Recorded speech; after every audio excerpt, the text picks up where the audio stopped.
qui sont assez courts. Là, c'est 1h30 de discussion, de topo et de discussion. Voilà, bienvenue au topo. Donc c'est vrai que c'est dans notre NPA qu'il y a beaucoup de choses qui se renouvellent, qui changent, quoi. Il y avait l'idée de placer un peu l'université d'été sous l'angle de réfléchir un peu à notre programme, nos objectifs, parce qu'y compris qui peuvent avoir évolué, se recentrer par rapport à ce qu'était le NPA avant le dernier congrès. Donc notamment, c'est vrai que notre NPA il place justement la classe ouvrière au centre de la lutte pour le communisme. Donc l'idée c'est de faire aussi le point un peu sur la classe ouvrière aujourd'hui, y compris dans le monde, et qu'est-ce qu'elle est, qu'est-ce qu'elle représente et quel est son rôle politique. Donc c'est vrai que l'idée que c'est la classe ouvrière qui va changer le monde, c'est une idée qui est plus forcément à la mode, y compris chez certains qui se revendiquent révolutionnaires. Alors pourquoi c'est plus à la mode ? Il y a plusieurs raisons en fait.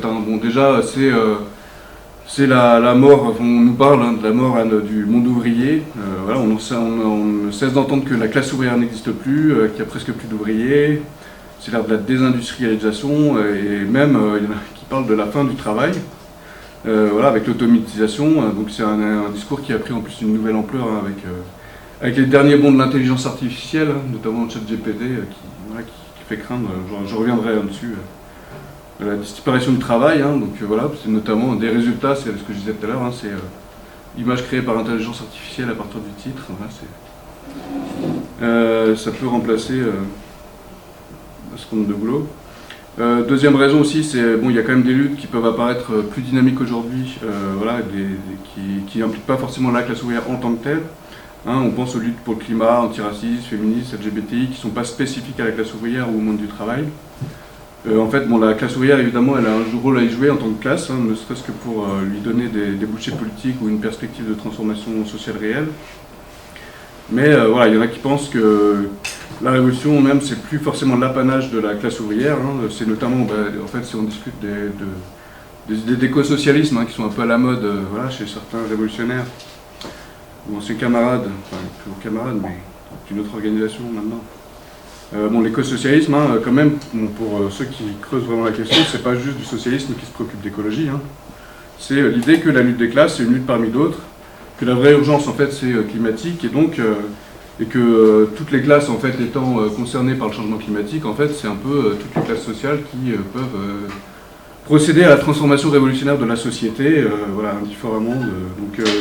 La classe ouvrière, évidemment, est invitée à y participer, mais aussi les intellectuels, voire pourquoi pas les rentiers. Tout le monde étant concerné par le climat, tout le monde peut être facteur de transformation sociale. Par ailleurs, c'est vrai que ces dernières décennies, il y a eu tout un tas de mobilisations. J'ai mis quelques images, ça c'est les vraies images. Depuis, notamment 2011, depuis même la crise de 2008, qui a été une crise quand même assez importante du capitalisme, qui a, depuis ce temps-là, il y a régulièrement un certain nombre de soulèvements partout dans le monde, dans lequel la classe ouvrière n'est pas forcément ressentie comme la direction naturelle. C'est plus compliqué que ça, y compris si on pense, parmi ses premiers mouvements, c'était Occupy Wall Street, donc un mouvement d'occupation de place aux États-Unis. C'était la revendication, c'était nous sommes les 99%. C'était un peu les indignés un peu partout dans le monde qui dénonçaient l'accumulation de richesses en fait par 1% de la population. Et alors ce qui représente quand même une réalité, c'est que ces dernières décennies, c'est quand même une toute petite minorité de très riches qui ont beaucoup accumulé. C'est ce qu'on voit encore. C'était un peu l'objet du bouquin de Gros Pavé de Piketty. On a le rapport Oxfam maintenant tous les ans sur les riches. Et c'est vrai qu'on voit qu'il y a une accumulation assez scandaleuse qui est très concentrée en fait dans un petit milieu. Je me souviens, il y a 20 ans, moi quand j'étais encore jeune militant, on se scandalisait de la fortune de Liliane Bettencourt, 15 milliards d'euros. Aujourd'hui, celle de Bernard Arnault, c'est 200 milliards d'euros. Donc ils ont plus que multiplié par 10 leur fortune, hein, nos comptes en banque, c'est pas exactement les mêmes proportions. Voilà, donc il y a effectivement de quoi être indigné par ces inégalités immenses, l'arrogance des riches, mais en fait, voilà, quand on pose cette perspective-là sur le terrain, 99% contre le 1% de riches, finalement, on laisse passer inaperçu en fait l'origine en fait de cette richesse, qui est l'exploitation. On discute des inégalités, de l'injustice fiscale. La revendication, ça devient le partage des richesses ou la taxation des riches, et pas l'organisation de la source du profit qui viennent de la production, du mode de production capitaliste. Bon. Et voilà, donc c'est ce qui justement, voilà, quand on discute du rôle de la classe ouvrière, forcément, voilà, si on met l'accent sur la taxation des riches ou sur la réorganisation de la production, ça ne donne pas exactement le même rôle. Voilà, aux classes laborieuses. Y compris d'ailleurs, ça permet, même dans Occupy Wall Street par exemple, il y avait aussi des très riches, il y avait des gens même, des traders qui avaient rejoint le mouvement en disant nous sommes le 1% avec le 99%. Aux États-Unis, il y a des associations de jeunes des classes privilégiées qui militent pour la justice sociale, un partage équitable des richesses. Voilà, donc on voit aussi les limites voilà, de ces revendications qui sont sur un terrain inégalité pure. Voilà, donc par ailleurs, bon, il y a tout au-delà de ces mouvements. Bon, c'est vrai qu'il y a tout un tas de mobilisations, pour le coup, très populaires en fait, dans le monde, hein, Tunisie, Égypte, Iran, Soudan, Chili, Liban, Algérie, enfin, j'en passe parce qu'il y a eu énormément de pays qui ont été traversés par des grosses mobilisations, qui se sont souvent transformées, en fait, qui sont parties souvent de revendications sur la vie chère, c'est l'exemple aussi des Gilets jaunes d'ailleurs, mais qui se transforment assez rapidement en mobilisation avec des revendications démocratiques. Voilà, c'est dégager le dictateur, s'opposer à la corruption. Voilà, c'est des revendications qui évidemment intéressent la classe ouvrière, mais dans lesquelles d'autres couches de la société peuvent se reconnaître, hein, sur remise en cause du système capitaliste lui-même. Voilà, donc c'est luttes que bon, certains appellent ça interclassiste, hein, mais on va voir qu'on peut discuter le terme. Voilà, il y a la question qui se pose, hein, dans tout ça, de la direction politique et des orientations de ces mobilisations pour déboucher sur une contestation du système. Voilà, y compris, est-ce qu'on demande une constituante, des élections générales, ou est-ce qu'on milite pour l'organisation à la base de la classe ouvrière et le renversement du capitalisme. C'est un peu quelles perspectives on se donne avec ça. Ouais, c'est un peu la discussion de ce matin, donc on va faire en deux. Là, je vais revenir un peu sur une présentation un peu objective de l'état de la classe ouvrière dans le monde, et ensuite on aura une deuxième partie un peu sur les tâches, le rôle de la classe ouvrière, plus spécifiquement dans tout ça, dans la transformation du monde. Voilà, donc l'idée de la... l'idée de la disparition de la classe ouvrière, hein, c'est souvent porté notamment par cette idée de la désindustrialisation, donc qui est, alors c'est justement associer les deux, en plus c'est faux à double titre, parce que déjà on va voir que la désindustrialisation dont on parle, en fait il faut relativiser un certain nombre d'aspects, plus le fait que la classe ouvrière c'est pas que l'industrie. Hein. Voilà, donc la réalité de cette industrialisation, alors en France c'est vrai que les effectifs industriels ils chutent. Hop, je vous ai mis des graphiques. Il chute depuis le milieu des années 70. Hein. Donc en France, aux États-Unis, c'est le fait des économies avancées. Les États-Unis, d'ailleurs, c'est plus depuis 2000 en vrai que les effectifs industriels, je ne sais pas si vous voyez bien. Donc en France, en gros, c'est le milieu des années 70, industrie, construction, ça baisse. Aux États-Unis, ça baisse beaucoup moins en fait. Et alors ça baisse, parce que j'ai aussi en proportion, en fait ça baisse en proportion dans l'ensemble des emplois aux États-Unis, comme en France, mais pas forcément en nombre absolu en fait, d'emplois. Voilà, alors pourquoi? C'est sûr qu'il y a certaines activités qui ont été délocalisées ou juste abandonnées sous les coups de la concurrence internationale, hein, pour ce textile, aux mines, même l'électronique, mais la chute des effectifs industriels, quand même, elle s'explique quand même d'abord par les gains de productivité, c'est-à-dire que la valeur ajoutée industrielle, la production en fait, elle a continué de progresser en France, aux États-Unis, jusqu'en 2008, jusqu'à la crise de 2008, qui a quand même été un choc assez important pour l'industrie des économies avancées. Voilà, donc d'ailleurs c'est des choses qui peuvent s'inverser, hein, puisque depuis, alors c'est aussi à discuter, mais en 2021 et 2022, donc depuis 2 ans en fait, il y a un solde positif du nombre d'usines en France, c'est-à-dire qu'il y a plus d'usines qui ouvrent que d'usines qui ferment, avec une nuance, c'est que en fait, celles qui ouvrent et celles qui ferment n'ont pas forcément les mêmes effectifs. Voilà, c'est là aussi qu'il faut nuancer, bon, parce que en fait aujourd'hui c'est la mode un peu des usines sans ouvriers. Hein. Dans les années 80-90, on avait l'idée du capitalisme sans usine. Bon, c'était le capitalisme qui sous-traite en fait dans les pays à bas coût. Maintenant, c'est l'idée de l'usine sans ouvriers, voire de la fabrication dans le noir, hein, comme on les appelle ça, light out manufacturing. C'est en fait, comme il n'y a plus d'ouvriers, on n'a même pas besoin d'avoir la lumière dans les usines. Voilà, l'industrie 4.0, hein, donc voilà, avec tous les robots qui sont capables d'exécuter toutes les tâches et même de s'auto-programmer. Alors c'est vrai qu'il y a un certain nombre de succès hein, dans ce terrain-là. En ce moment, il y a par exemple au Texas, il y a une entreprise qui est en train de terminer la construction d'un lotissement de 100 maisons uniquement par impression 3D, enfin, pour le gros œuvre. La Chine qui prévoit la construction d'un barrage de 180 mètres de haut dans l'est du pays en 2024 avec des excavatrices bulldozers, camions autonomes pilotés par intelligence artificielle. Aux USA, on a déjà les camions sans chauffeur qui circulent. Bon, évidemment, cette automatisation, elle gagne un peu tous les métiers, y compris d'ailleurs, voilà, pas que de l'industrie, hein, comme on a vu avec la grève des scénaristes à Hollywood, là, dont le métier est aussi menacé par l'intelligence artificielle. Bon. Alors ça fait craindre un grand remplacement technologique, comme on dit. Voilà, mais en fait, ce qu'il faut se réaliser, c'est que c'est vrai que la suppression d'emplois par la technologie, par les nouvelles technologies, les machines, c'est quelque chose qui existe en vrai depuis le début du capitalisme, qui y compris permet de libérer de la main-d'œuvre pour d'autres secteurs, de nouvelles sphères d'exploitation aussi. Voilà, mais en fait, et y compris ce qu'on constate quand même de l'expérience passée, c'est que loin de priver la classe ouvrière de travail, les machines ont beaucoup contribué à l'intensification et à la déqualification du travail. C'est-à-dire que, en fait, c'est vrai que ça apparaît...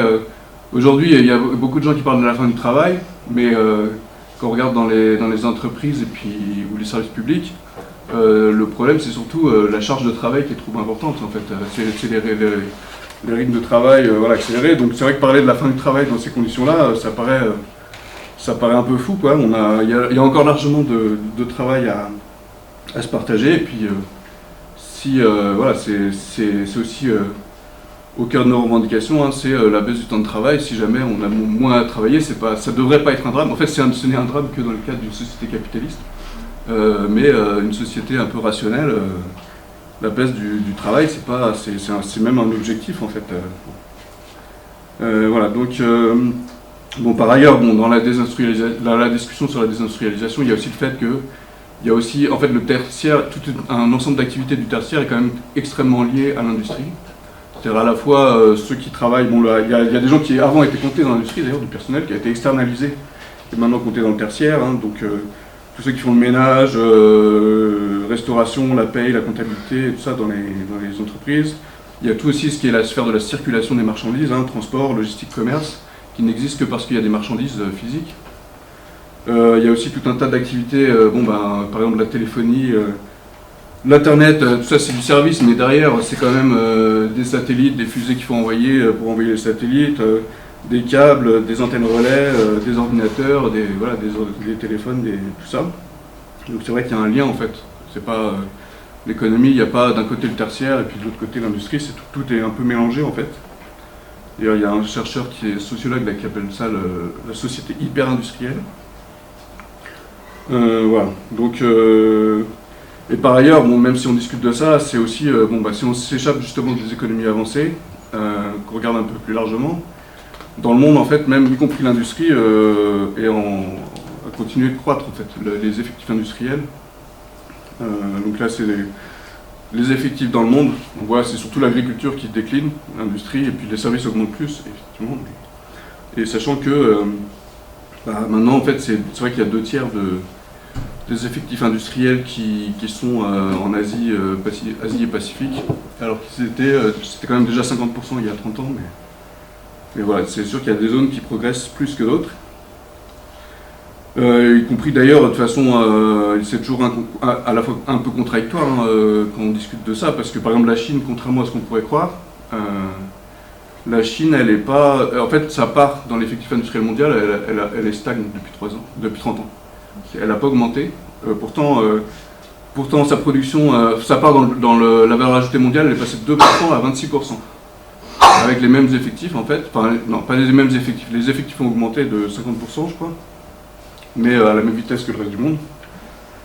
Ce qui, bon, en fait, ça traduit aussi en fait, les gains de productivité, quoi, dont je parlais tout à l'heure, qui sont assez gigantesques dans le pays, y compris qui provoquent des vagues de désindustrialisation, parce qu'on parle de la désindustrialisation qui va dans les pays à bas coût, notamment en Chine. Bon, en fait, la Chine, elle a connu elle-même elle connaît aussi des vagues de désindustrialisation, avec toutes les vieilles usines, notamment tout un tas d'usines dans le nord-est qui avaient été installées sous l'occupation japonaise ou européenne, qui ont toutes fermé en fait en vague. D'ailleurs, ça se retraduit dans le cinéma chinois aussi, qui est des fois un peu tragique. Enfin, on voit, il y a un film qui dure 9 heures à l'ouest des rails, qui raconte l'agonie d'un vieux centre industriel voilà, dans le nord du pays. Donc c'est des phénomènes qui existent. Hein. D'ailleurs, même c'est pareil aux États-Unis, hein, il y a des fois des régions qui se désindustrialisent. C'est pas pour aller très loin, c'est pour aller dans une autre partie du pays. Et c'est vrai que ça crée à chaque fois des désastres sociaux là où ça désindustrialise, mais voilà, donc c'est pas forcément très loin que ça va, quoi. Donc ça, c'était première partie. Donc sur ce constat-là, bon après c'est vrai que c'est ce que je disais, c'est que la classe ouvrière aujourd'hui c'est pas non plus que l'industrie, hein, même si c'était le cœur de la classe ouvrière au 19e siècle. Donc ce qu'on constate, c'est au-delà de l'industrie, en fait le salariat, aussi les rapports d'exploitation, le salariat, il a énormément, il a continué à augmenter, hein, y compris quand on a les discours après sur, j'aurais pas forcément eu le temps d'y venir, mais autour des auto-entrepreneurs, du développement, ce qu'on appelle la gig economy en anglais, ou un peu du précariat en fait. En réalité, dans le monde, c'est le salariat qui continue de se développer, avec des inégalités évidemment entre les zones, hein, parce que l'Afrique, on est je ne sais plus exactement, 20 et quelques pourcents. Et puis voilà, en Amérique du Nord, on est à plus de 90% de salariés dans l'emploi.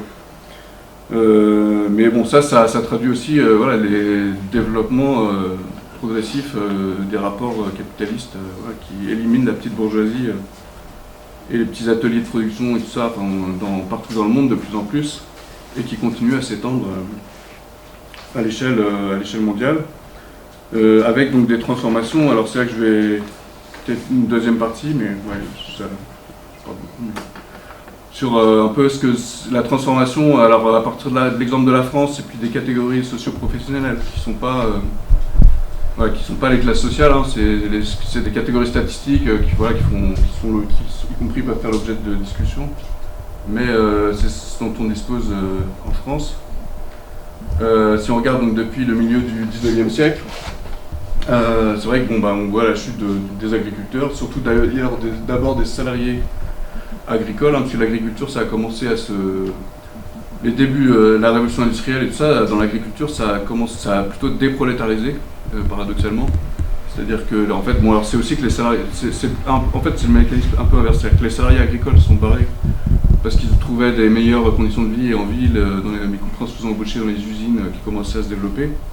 Et du coup, les agriculteurs ont été obligés de mécaniser pour remplacer la main-d'œuvre, la pénurie de main-d'œuvre, en fait. Voilà.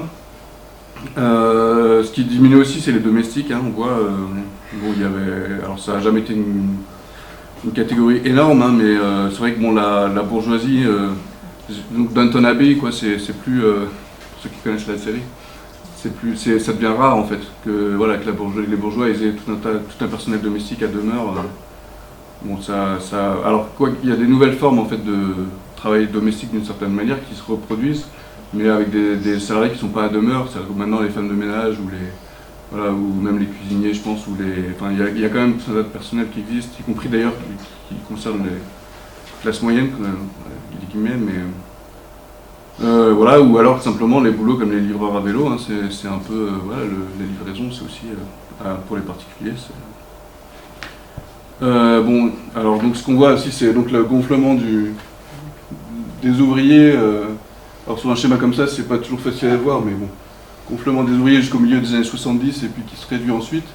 Alors ce qu'on voit, c'est qu'à la fin, d'ailleurs, il y a toujours plus qu'au début, hein, mais bon, après c'est aussi, il y a une augmentation de la population. Et puis en fait, le truc un peu manifeste quand même, voilà, qu'on peut discuter là, c'est la croissance des employés cadres qui était quand même tout petit au milieu du 19e siècle et qui a explosé et en fait qui est maintenant une grosse majorité du salariat en France, quoi. Enfin, et dans les pays avancés en général, avec, y compris donc les statistiques qui sont toujours un peu en retard sur la réalité sociale, mais voilà, avec une distinction. Au début, c'est employés, professions intermédiaires cadres, tout mélangé. Après, on commence à distinguer les employés des professions intermédiaires et cadres. Et ensuite, on distingue les professions intermédiaires et cadres. Professions intermédiaires, en gros, c'est les techniciens, infirmières, instituteurs et tout ça. C'est un peu les intermédiaires entre les cadres et employés, c'est ça l'idée. En fait, y compris la distinction, ça correspond à des stades, enfin, on va dire, un peu des stades de prolétarisation des métiers, voilà, qui est progressif. Parce que en fait, si au 19e siècle, par exemple, un employé, c'était quasiment, enfin, c'était vraiment la petite bourgeoisie. Hein. C'est-à-dire, bon, déjà, ils étaient très peu nombreux, mais même si on voit dans des romans de Zola, par exemple, sur Au bonheur des dames, si vous l'avez lu, en fait, la position sociale, par exemple, du chef de rayon, en fait, qui gère tout, qui gère son budget, qui fait ses achats, tout ça, c'était quasiment un petit commerçant, juste qui n'avait pas son propre capital, mais qui avait une autonomie, une indépendance, qui gérait son profit, tout ça. Et tout ça qui a énormément changé, c'est-à-dire que le capitalisme a pénétré tout ça de façon de plus en plus plus forte, quoi, et y compris avec la rationalisation du travail, tout ça, en fait, ça génère des systèmes voilà, qui sont complètement... je parle beaucoup, donc je vais être obligé d'abréger ce que je voulais dire, mais...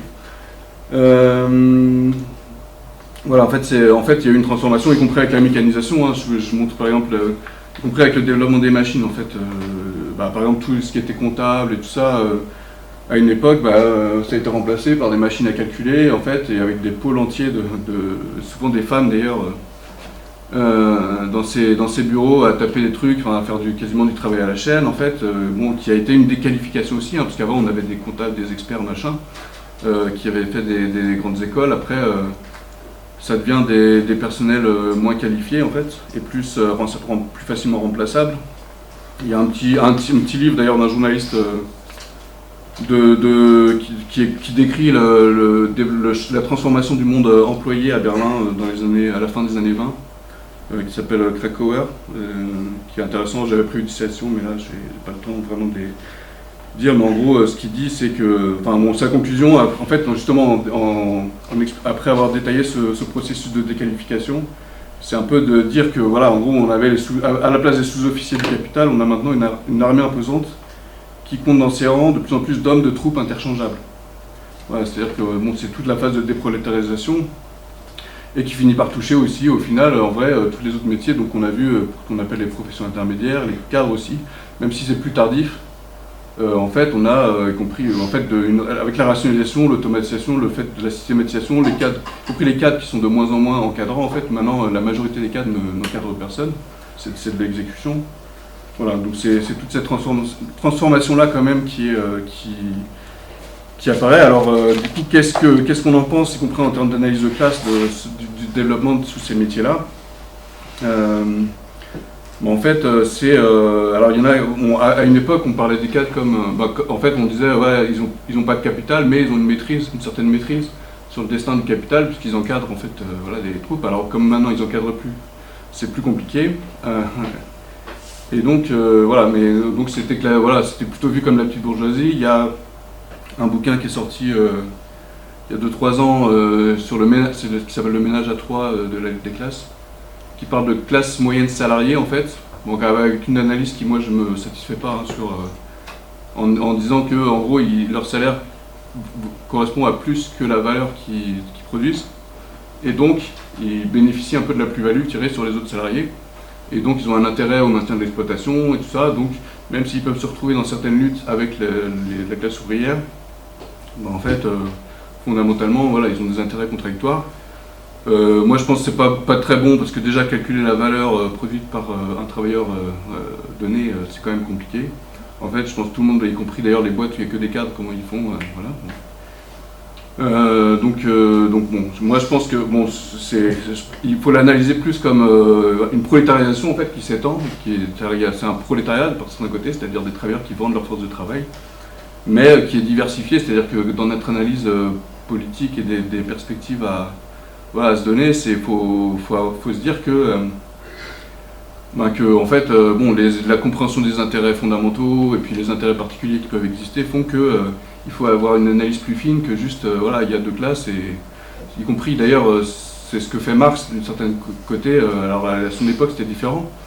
Bon, à l'époque de Marx, bon, c'est vrai que dans le manifeste, bon, il y a deux grandes classes qui se polarisent fondamentales, mais quand on lit par exemple la lutte des classes en France, alors c'est pas le prolétariat qui est diversifié, c'est la bourgeoisie. En fait, il y a 7 classes sociales, il décrit 7 classes sociales dans les luttes des classes en France. Hein. C'est l'aristocratie financière, en gros le commerce, et puis l'industrie, voilà. Et puis après il y a petite bourgeoisie, prolétariat, nouvelle prolétariat. Et il distingue, voilà, dans l'analyse en fait de comment se déroule la révolution de 1848, en fait, il est obligé de découper voilà, les différenciations qui peuvent émerger, y compris au sein d'une classe sociale. Donc nous, c'est un peu aussi ça qu'on est obligé de tenir en compte. Donc c'est pas un problème d'interclassisme, je pense, c'est surtout un problème de couches différentes. Mais voilà, donc là, je vais laisser la parole quand même à la deuxième partie pour...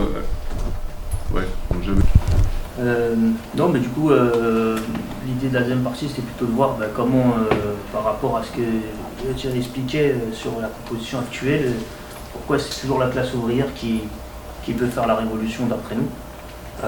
Bon, donc si on résume, c'est énormément ce qu'a dit Thierry, mais en gros le nombre, le rôle dans la production et la capacité à s'organiser. Sur le nombre, je ne reviens pas sur tous les exemples qu'a donné Thierry, mais c'est une classe qui réunit des nombres gigantesques d'individus. Le truc qu'on dit souvent, il y a plus d'ouvriers aujourd'hui en Corée du Sud qu'il y en avait dans le monde entier à l'époque où Marx écrivait. Autre exemple, la grève générale en Inde en 2016, c'est 180 millions de personnes qui sont en grève au même moment. Voilà, c'est des nombres gigantesques. Les retraites en France, les manifs, 3,5 millions de personnes dans la rue, une impression de massivité énorme, une démonstration de cette masse. Et puis c'était Michael Yates qui disait dans un bouquin, il fait des statistiques et tout ça, et puis à la fin il dit bon, de toute façon, quelle que soit la manière dont on découpe, etc., à n'importe quel moment il y a plusieurs milliards de personnes qui travaillent, ou qui sont dans l'armée de réserve du travail, ou qui sont paysans. On regroupe un peu les paysans et salariés, mais bref. Et il dit, si des manières d'organiser et d'unifier, disons même 20% d'entre eux devaient être trouvés, ils pourraient certainement changer le monde. Sur le rôle dans la production, bon, la classe ouvrière elle reste dans la position stratégique d'être au cœur du système de production, puisque c'est elle qui produit la valeur, et donc elle est indispensable pour les capitalistes et les profits. Donc déjà, si elle s'arrête de bosser, par exemple en faisant grève, elle stoppe l'accumulation des profits. Voilà. Donc c'est un des points faibles du système. Et puis, tout simplement, c'est elle qui fait tourner la société. Il n'y a plus rien qui tourne, quoi, si les ouvriers s'arrêtent de bosser. Quand on a eu l'expérience très récemment avec le confinement, dans le monde, ils expliquaient qu'au premier confinement, il y a 6 travailleurs sur 10 qui se rendent au travail.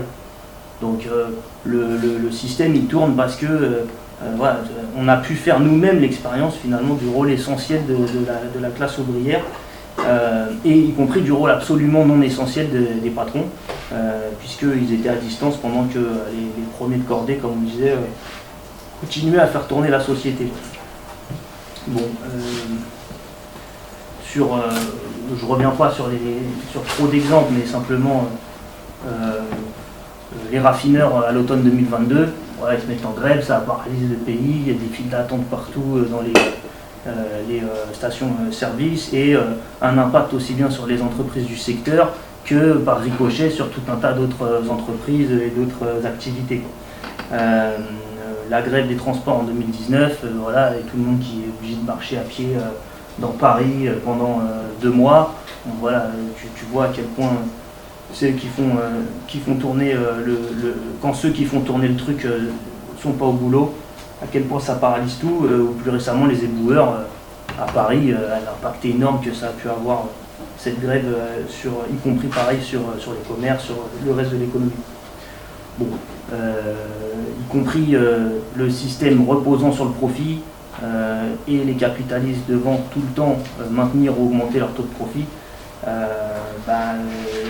faut qu'ils imposent les pires conditions de travail, donc ils vont toujours essayer soit d'augmenter la durée du travail, soit d'augmenter son intensité, donc ils poussent toujours les ouvriers au conflit, c'est toujours le cas maintenant.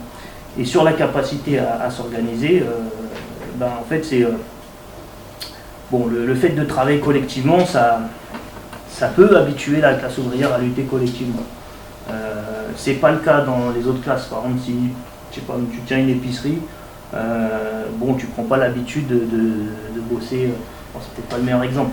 Par contre, quand tu bosses, tu as l'habitude de travailler dans un restaurant, tu te rends bien compte qu'il faut un plongeur, il faut des cuisiniers, il faut des serveurs, et que en fait, tu as besoin de t'appuyer sur le travail les uns des autres pour produire. Voilà, ça peut t'habituer et te donner l'idée de lutter ensemble.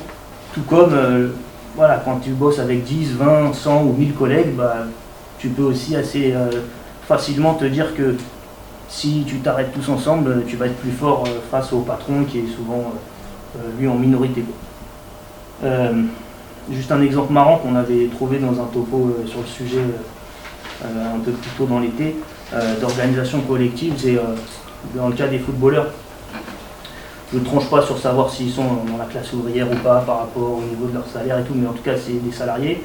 Ils produisent collectivement un spectacle qui est des matchs de foot. À la fois, nous on voit systématiquement les questions individualistes, les négociations de contrats. Mbappé, on en a parlé tout l'été, et tout ça, il a négocié son contrat de façon très très perso. Mais en fait, d'une part en interne, il y a tout le temps une organisation collective qu'on voit que si on suit un peu la presse sportive, le vestiaire de tel club refuse ceci, le vestiaire de tel club refuse cela. Mais voilà, c'est pas forcément mis en avant. Et puis il y a des exemples qui peuvent être parfois beaucoup plus frappants. En ce moment, par exemple, les joueuses de la fédération espagnole qui refusent de rester en sélection suite à l'agression du président de la Fédé sur une joueuse. L'exemple PSG Besiktas, je crois, il y a un an et demi, où il y a un arbitre qui tient un propos raciste, tous les joueurs se barrent du terrain, ou encore l'équipe de France en 2010 qui refuse de descendre du bus parce qu'il y a une situation qu'ils trouvent injuste. Bon voilà, ils décident collectivement d'arrêter de produire ce qu'ils sont censés produire, et ils paralysent totalement le truc, quoi. Bon voilà, tout ça c'est toujours le cas aujourd'hui, quoi. Donc simplement peut-être pour pas être trop long, mais par contre, est-ce que, sous prétexte que la classe ouvrière peut toujours faire la révolution, est-ce qu'elle va forcément le faire? Est-ce que c'est automatique? En fait non. Les ouvriers ne vont pas spontanément être révolutionnaires. En fait. C'est plutôt la solde d'expérience accumulée et l'existence d'une direction révolutionnaire qui va permettre qu'ils agissent en ce sens-là. Faut voir la conscience de classe plutôt comme un projet, un truc qui est toujours remis en fait sur le métier. Et du coup, voilà, pour que cette conscience de classe elle existe, il faut qu'il y ait des gens qui la suscitent, qui l'entretiennent. C'est Kim Moody qui dit que le capitalisme, à la fois il pousse à l'union et il tire à la désunion chez les travailleurs. Puisque comme ils sont en concurrence les uns avec les autres pour vendre leur force de travail, ceux qui sont en position de force par rapport à d'autres, ils peuvent avoir l'impression que leur intérêt immédiat, c'est de maintenir leur supériorité sur les fractions les plus faibles de la classe. Exemple tout simple que moi je peux voir au boulot, quand tu as un intérimaire, souvent il va bosser plus que le titulaire. Par exemple, il va faire des postes pénibles plus longtemps, là où le titulaire il exige qu'il y ait des rotations. L'intérimaire, il arrive, on lui dit tu restes là sur ce poste toute la journée, bon, il le fait. D'un côté, le titulaire, il se dit ouais, mais il donne un mauvais exemple, il tire vers le bas les conditions de travail, voilà, il en veut un peu à l'intérimaire pour ça. De l'autre côté, l'intérimaire, il est surexploité par rapport au titulaire, et lui, de son côté, il peut se dire putain, mais titulaire, voilà, il ne me remplace pas, je bosse plus que lui et tout ça. Et de l'autre côté, le titulaire, il peut aussi se dire, ah bah, voilà, tant qu'il y a des intérimaires, moi ça me permet de plus faire ce poste qui est pénible, donc vas-y, j'en profite. Mais dans le même temps, si tu fais le choix, si tu fais la démarche de chercher au contraire à tourner avec les intérimaires, comme si c'était n'importe quel autre collègue, de les inviter aux heures d'info syndicales, de discuter avec eux des revendications, etc. En fait, ça va t'aider voilà, c'est la volonté de ne pas se différencier des autres des intérimaires, ça va aider à favoriser l'intégration de leurs revendications, à améliorer le collectif du travail et la possibilité à faire face à l'employeur. Bon. On a encore un peu de temps. Vas-y.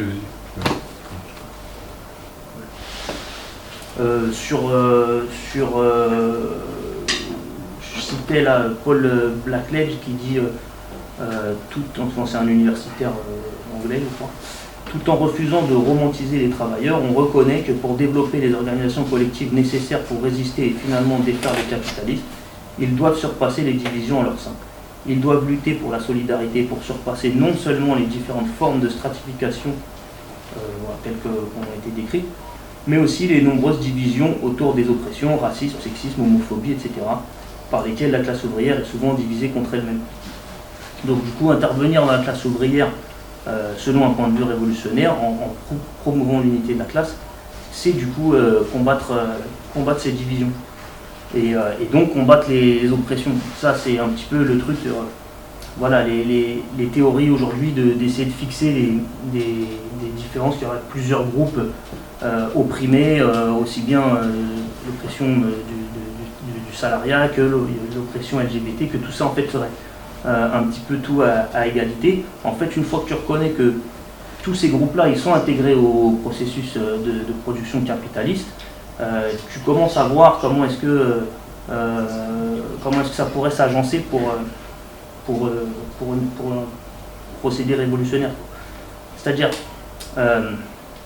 nous, on intègre, le fait de dire la classe ouvrière intègre tous ceux qui sont reliés au processus d'exploitation, ça permet de comprendre comment ça inclut des travailleurs de différents types, différents statuts, différents métiers, tout ça, mais aussi le fait que des travailleurs qui font partie de tous les groupes opprimés. Voilà. Donc, contrairement à ce qu'on entend dire, oui, la centralité de la classe, cette théorie-là, c'est invisibiliser les oppressions de genre, le racisme, etc. Au contraire, intervenir dans la classe, c'est ce qui te permet aussi d'avoir une action efficace sur ces différentes questions. Un petit exemple, c'est peut-être pas le meilleur non plus, mais par exemple, suite au meurtre de Naël, nous, notre section syndicale, on a appelé à la grève contre le racisme et les violences policières. Voilà.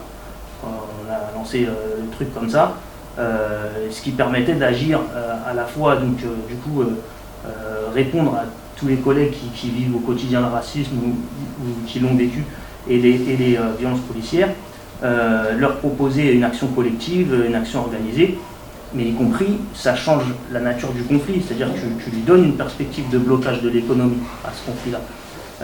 Alors, c'est resté à une échelle très réduite, mais si on imagine que c'était fait à une plus large échelle, ça aurait franchement changé fondamentalement les choses sur la manière dont l'État a pu, y compris, réagir face à tout ça. Et puis, de l'autre côté, tu vas avoir aussi d'ailleurs certains arguments d'une partie de la gauche, je pense par exemple à Roussel ou Ruffin, mais il y en a dans tous les pays, hein, des représentants de cette pensée-là qui vont dire qu'il faut d'abord parler de l'unité, des trucs qui font en consensus, puis après on discutera des trucs qui font moins consensus. Genre, voilà, s'il y a des collègues qui n'aiment pas trop les musulmans, venez, on n'en parle pas, et puis on verra après, on va d'abord faire plutôt la grève, le salaire, les trucs comme ça. Sauf que en fait, si tu combats pas ces oppressions-là dans la classe au quotidien, bah, elles restent désunies, quoi. Donc si tu as des collègues qui tiennent tous les jours des propos homophobes ou racistes, comment est-ce que ça va faciliter un mouvement avec des collègues qui sont homo ou qui sont racisés?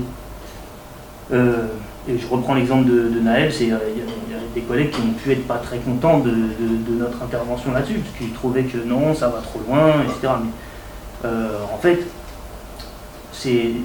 on ne va pas essayer de favoriser la conscience de classe et la combativité de la classe en ayant un consensus sur les casseurs, contre les casseurs, contre le pillage et pour la justice bourgeoise. Bien au contraire, on va favoriser la conscience de classe et la combativité en étant contre la police, contre le racisme, parce que c'est des forces réactionnaires qui oppriment, qui divisent le prolétariat. Voilà, donc la seule manière d'agir profondément sur ces oppressions, c'est par l'intervention dans la classe ouvrière avec une expression claire et nette du refus de tout ce qui la divise. Voilà, je sais pas si peut-être on coupe là. Ouais. Bon, j'avais prévu d'autres petits trucs, mais peut-être on arrête là, on le dira au cours de la discussion. Ouais.